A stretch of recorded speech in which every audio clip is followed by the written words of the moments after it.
আসসালামু আলাইকুম ওয়া রাহমাতুল্লাহি ওয়া বারাকাতুহু। আলহামদুলিল্লাহ ওয়াসসালাতু ওয়াসসালামু আলা রাসূলিল্লাহ ওয়া আলা আলিহি ওয়া আসহাবিহি ওয়া বারাকা ওয়া সাল্লিমু তাসলিমান কাসীরান কাসীরা।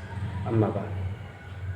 আজ যে বিষয়বস্তুর উপরে আলোচনা হবে এখন সেটা হচ্ছে যে অনেক অনেক মানুষকে ভুল বোঝায়। অনেকেই বলে থাকে যে এ মত ও মত করবেন না, দাদা হুজুরকে ধরে রাখেন। এই কথাটা মিথ্যে কথা বলে আর অসম্পূর্ণ কথা বলে। দাদা হুজুর রহমতুল্লাহ আলাই আলহামদুলিল্লাহ আল্লাহ তাআলার নেক বান্দা ছিলেন। নবী পাক সাল্লাল্লাহু আলাইহি সাল্লামের সুন্নতের সাথে অটল মহব্বত ছিলেন, সুন্নতের পাবন্দি ছিলেন। ওনার নিজের জিন্দগিতে আমার মতে কোনোদিন উনি সুন্নতের খেলাফ কাজ করেননি। কোনোদিন উনি আল্লাহ তাআলার ফরজ আহকামকে খেলাফ করেন। আর আমরা আল্লাহ তাআলা ফরজ আহকামের খেলাফ করছি, কোরআনের খেলাফ করছি, হাদিসের খেলাফ করছি, শরীয়তের খেলাফ করছি। আর আমরা বলছি, জলসায় বলে দিচ্ছি যে দাদা হুজুরির এ মত ও মত করবেন না, দাদা হুজুরির মত পথকে জড়িয়ে ধরবেন। আর ও তো নিজেই তো দাদা হুজুরির মত পথের ওপর নেই। পাবলিককেও এই কথা বলছে না যে দাদা হুজুরির মত হচ্ছে এই নবী পাক সাল্লাল্লাহু আলাইহি সাল্লামের সুন্নতের সাথে অটল মহব্বত সবারই করা দরকার। দাদা হুজুরির মত হচ্ছে এই যে তোমরা সব মুসলমান বলে যেগুলো দাবি করছো সকলেই 5 ওয়াক্ত ফরজ নামাজ মসজিদের সাথে বাজামাত পড়বে, এটা দাদা হুজুরের মত।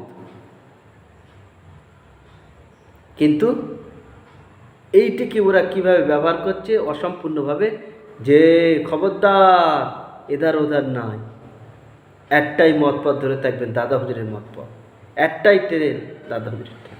আর দাদা হুজুরের ট্রেনে তো উঠতে পারবি না। দাদা হুজুরের ট্রেন হচ্ছে ফরজ আল্লাহ তাআলা ফরজ আহকামের পাবন্দি, রসুল পাক সাল্লাল্লাহু আলাইহি সাল্লামের সুন্নতের সাথে অটল মহব্বত, নিজের জানের মালের থেকে এবং সুন্নতের পালনকারী। এটা হচ্ছে দাদা হুজুরের ট্রেন। আপনি তো ট্রেনে উঠতে পারছেন না। আর যে বক্তারা বলছে যে খবরদার এ মত ও মত নয়, একটাই মত, দাদা হুজুরের মত ধরে থাকবেন, কতটা অসম্পূর্ণ এবং ভুল বোঝাচ্ছে তারা। আসুন একটা হাদিস শুনি। عن جابر بن عبد الله رضي الله تعالى عنه قال لما دفن سعد ونحن مع رسول الله صلى الله عليه وسلم سبح رسول الله صلى الله عليه وسلم فسبح الناس معه طويلا ثم كبر فكبر الناس ثم قال يا رسول الله مما سبحت قال لقد تضايق على هذا الرجل صالحين قبره حتى ফাররাজাহুল্লাহ আজ্জা ওয়া জাল আনহু।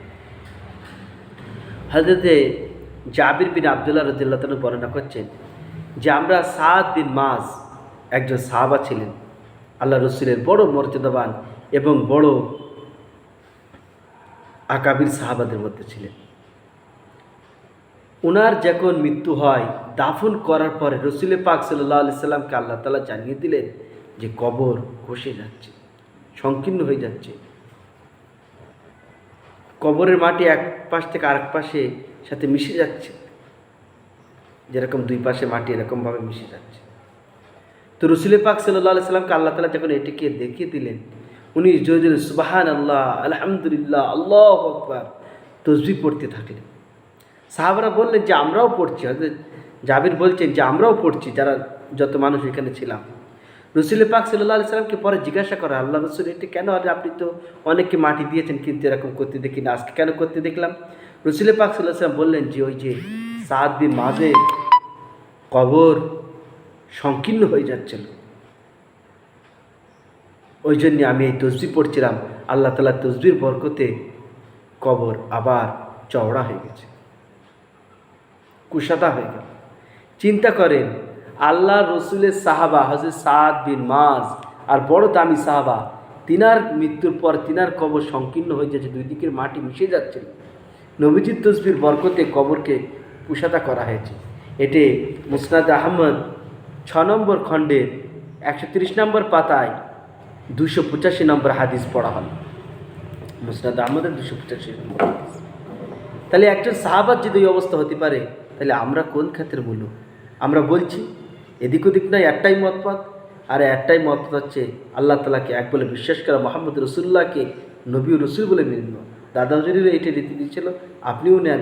দাদা হুজুর ফরজ নামাজের পাবন্দি করেছেন, নবীজির সুন্নতের সাথে মহব্বত, অটল সুন্নতের সাথে মহব্বত করেছেন এবং পালন করার চেষ্টা করেছেন। আমরাও পালন করি, তাহলে আমরাও দাদা হুজুরের মত পথে থাকবো, আর নাহলে কিন্তু গুমরাহ বেলাইন হয়ে যাব।